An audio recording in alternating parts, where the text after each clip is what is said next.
Mentally, it's really tough to be going through all this. Last season, I only had about a week of practice because I did basketball. So, honestly, it's about the same so far for me, not having too much practice, not having many competitions.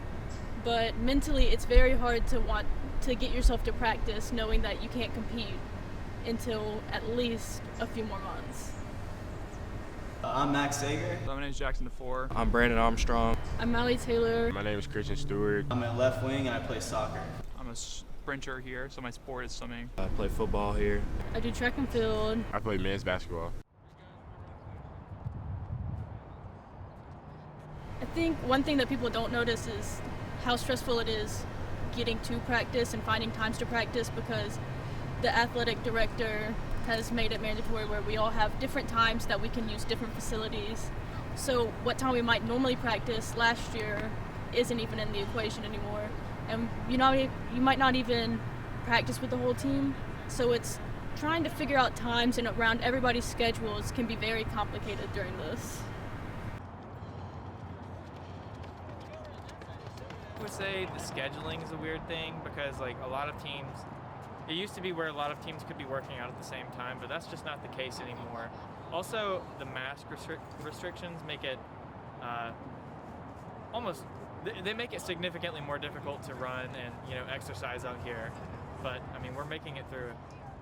We're doing good.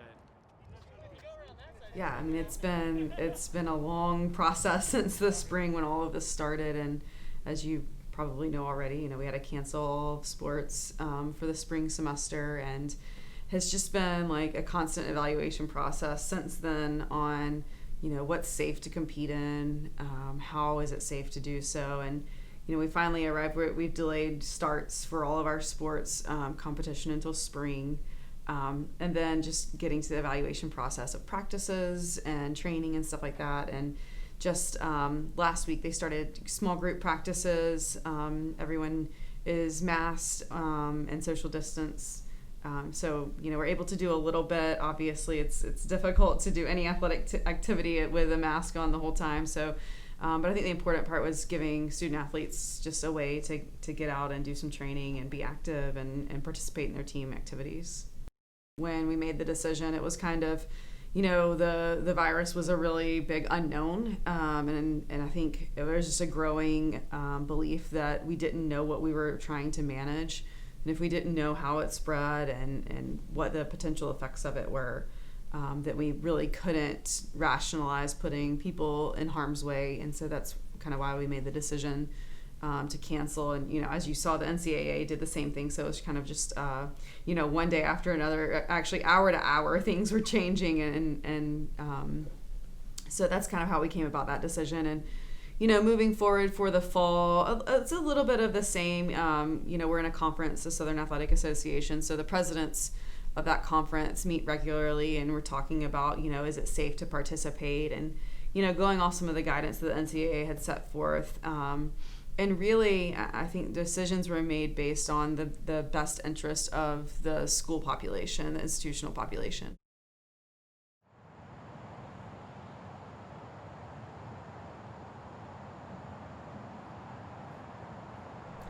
My name is John Modi. I run track, and I am a sprinter.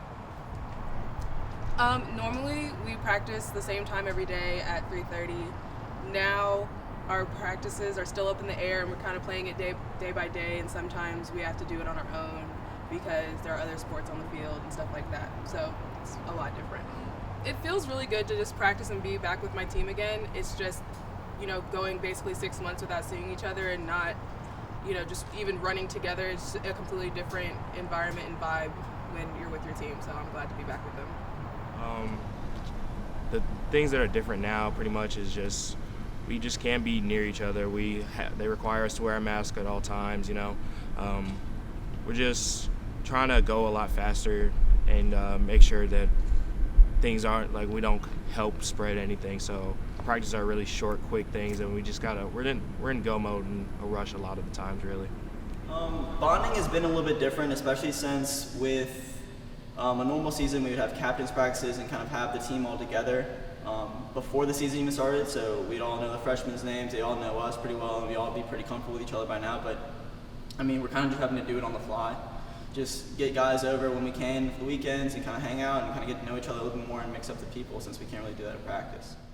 So the hardest thing is kind of just being more competitive. So usually when swimming, you have someone who's at equal skill right next to you, and especially at virtual meets, there's probably not going to be a person next to you in your lane. You're just swimming against yourself, and you're swimming against the clock. And so it's not going to be as competitive, and maybe our times won't be as faster, but it's definitely a lot more. It's not going to be as fun and enjoyable, because that competitive is what drives us as swimmers, and we really want to be able to beat the person next to us and do well for our team. And so not having that person next to us to kind of push us is kind of difficult. So what we're doing this year, it's a little bit different than what we've done in the past, is we're going to be doing a lot more inter-squad kind of things against each other, but we're also doing virtual meets.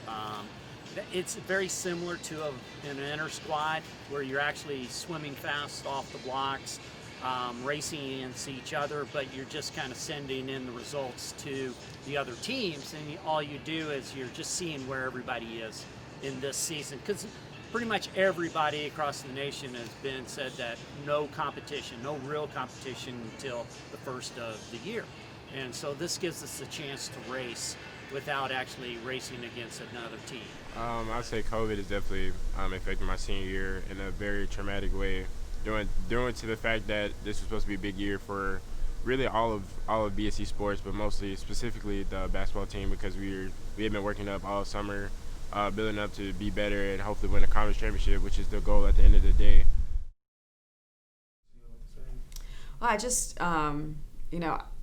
want our student athletes to know how much we care about their experience, and that we want nothing more for them to be able to participate. And I just feel for them and their disruption in their college career, in their college athletic career, and understand that it's painful and it's frustrating, and just to know that we're thinking about them, and we hope we can get back to competition really, really soon. But that we are doing what we feel like is the best thing for everybody when we're making these decisions.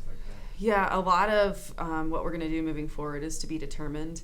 We are talking right now in the next few weeks about winter sports, basketball, swimming and diving, indoor track, and just trying to understand what we would need to do in order to make that happen and when we can start it. And then we'll move forward and talk about fall sports in the spring, and then spring sports as they are scheduled now.